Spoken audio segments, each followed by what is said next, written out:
Imagine பண்ணி பாருங்க, ரெண்டு குழந்தைங்க ஒரே வீட்டுல வளர்றாங்க, ஒரே பேரண்ட், ஒரே ஸ்கூல், அதே சாப்பாடு.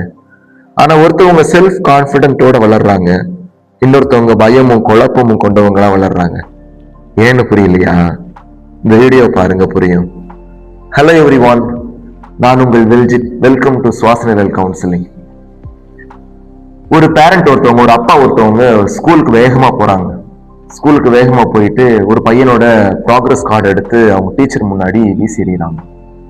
பாருங்க டீச்சர், மேத்தமெட்டிக்ஸ்ல எத்தனை மார்க் எடுத்திருக்கான் பாருங்க என் பையன் அப்படிங்கிறாங்க. அவங்க பார்த்துட்டு, ஏன் சார் 65 மார்க் எடுத்திருக்கிறாங்க? 65 மார்க் தான் எடுத்திருக்கிறாங்க பாருங்க, இவனுக்கு மிச்ச மார்க்லாம் எங்க போச்சு கேளுங்க டீச்சர் அப்படின்னு சொல்லிட்டு பயங்கர கோபத்தோட கேட்கிறாங்க. அந்த டீச்சர் அந்த பையனோட நோட் எடுத்து அவங்க அப்பா கையில கொடுத்துட்டு, இதை ஓபன் பண்ணி பாருங்க சார் அப்படிங்கிறாங்க. அவர் ஓபன் பண்ணி பாக்குறாரு, அவரே அசந்து போறாரு. அவ்வளவு அழகான ஒரு படத்தை அவன் வரைஞ்சு வச்சிருந்தான். அதை பார்த்துட்டு அவங்க அப்பா திருப்பியும் சொல்றாரு, I don't need an artist, I need an engineer. எனக்கு ஆர்டிஸ்ட் தேவையில்லை, எனக்கு என்ஜினியர் தான் தேவை அப்படின்னு சொல்லிட்டு கோபமா ப்ராக்ரஸ் கார்டை தூக்கி போட்டு போயிடுறாரு.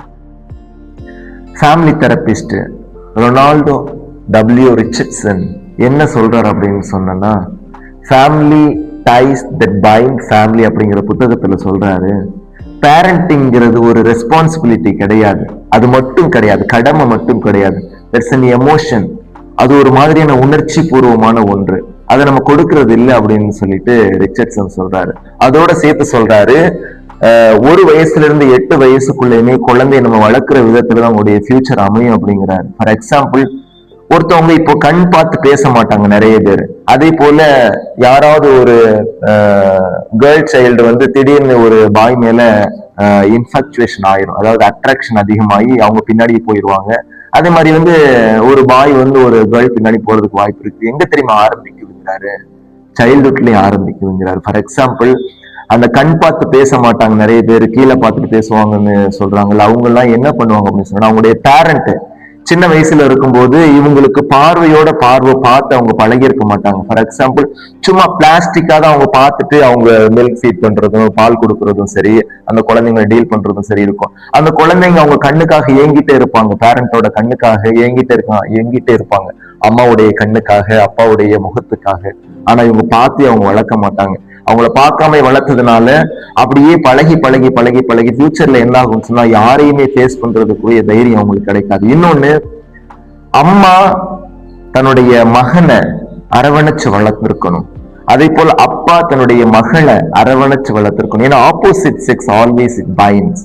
அதே மாதிரி வந்து ரெண்டு ஆப்போசிட் செக்ஸுமே எப்போதுமே ஒண்ணுக்கு ஒண்ணு போகணும். இந்த மாதிரி குழந்தைங்க என்ன ஆகும்னு சொன்னா, ஃபியூச்சர்ல வந்து ரொம்ப நல்லா இருப்பாங்க. ஃபார் எக்ஸாம்பிள், அம்மாவுடைய அரவணைப்பு கிடைக்குது, அப்பப்போ ஹக் பண்றது, அப்பப்போ செல்லக்குட்டி, புஜ்ஜுக்குட்டி, அம்முக்குட்டி, இப்படி சொல்லணும். இப்படி சொல்லி சொல்லி குழந்தைய வளர்க்கணும். இப்படி சொல்லி சொல்லி குழந்தைய வளர்த்தவங்க இன்ஃபாக்சுவேஷன்ல விழுந்துட மாட்டாங்க. அவங்க ஏஜ் அட்டன் பண்ணதுக்கு அப்புறம் இன்னொரு பொண்ணுக்கு பின்னாடி போறது அந்த மாதிரி, அல்லது இந்த நிறைய ரேப் கேசஸ் நம்ம பாக்குறோம்ல, இது எல்லாமே எங்க லேக் ஆகுதுன்னு சொன்ன சைல்ட்ஹுட்ல லேக் ஆயிருக்கும். அதே போல கேர்ள் சைல்டுக்கும் அப்படிதான். கேர்ள் சில்ட்ரனுக்கும் இதே மாதிரி தான். அவங்க குழந்தையா இருக்கும்போது அப்பாவுடைய அந்த ஹக்கிங் கிடைச்சிருந்திருக்கணும், அப்பாவுடைய அந்த லவ் மெசேஜ் கிடைச்சிருந்திருக்கணும், பக்கத்துல கூட்டி வச்சு சொல்லணும், அன்பு கொடுக்கணும்.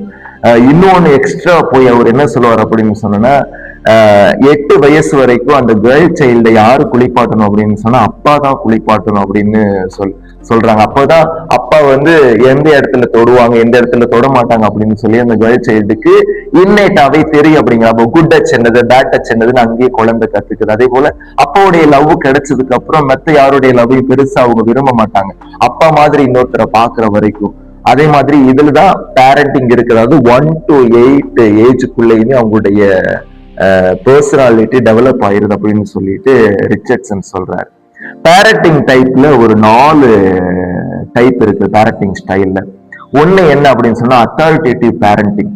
பயங்கர ஸ்ட்ரிக்டா இருக்கிற மாதிரியே காமிச்சுக்குவாங்கல்ல நிறைய பேரண்ட், இப்படிதான் குழந்தைங்கள இப்படிதான் வளர்க்கணும், குழந்தைங்கன்னா அடிச்சு அடிச்சுதான் வளர்க்கணும், குழந்தைங்க நம்ம சொன்னா கேட்கணும், நம்ம சொல் பேச்சு கேட்காம வளரவே கூடாது, நில்லுன்னு சொன்னா நிக்கணும், உட்காருன்னு சொன்னா உட்காரணும்ல.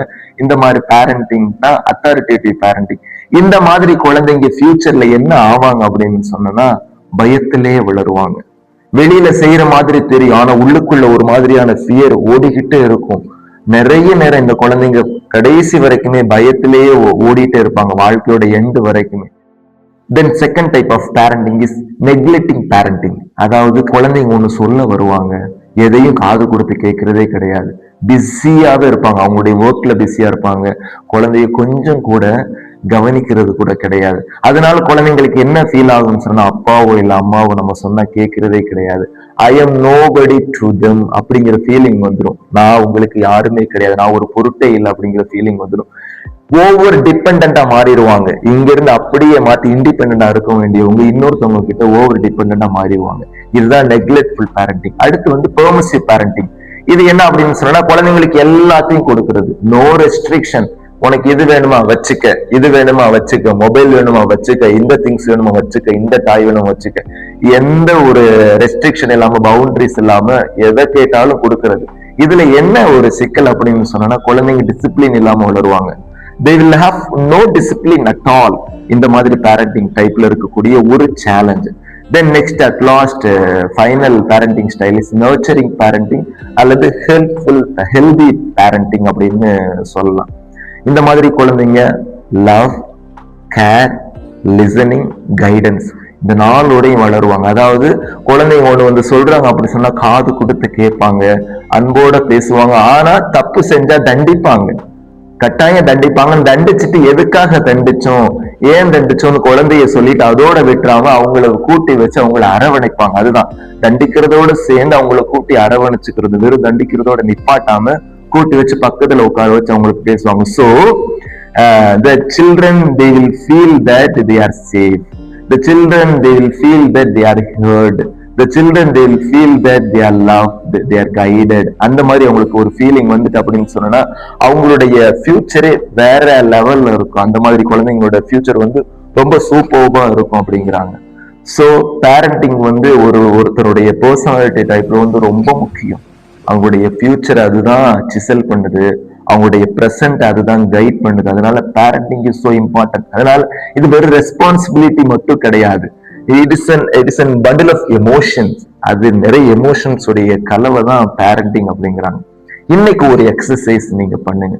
என்ன பண்ணுங்க அப்படின்னு சொன்னா, நீங்க ஃபேமிலியா இன்னைக்கு நைட்டு உட்காருங்க, ஒரு 5 நிமிஷம் எக்ஸ்ட்ரா, வேற ஒண்ணுமே வேணாம், ஒரு 5 நிமிஷம் ஃபேமிலி எல்லாரும் உட்கார்ந்துட்டு ஒன்ட்ட எனக்கு என்னது பிடிச்சதுன்னா அப்படின்னு சொல்லிட்டு ஏதாவது பிடிச்சத ஒவ்வொருத்தர் பத்தியும் ஒவ்வொருவரும் சொல்லணும். இது 5 நிமிஷம் தான்.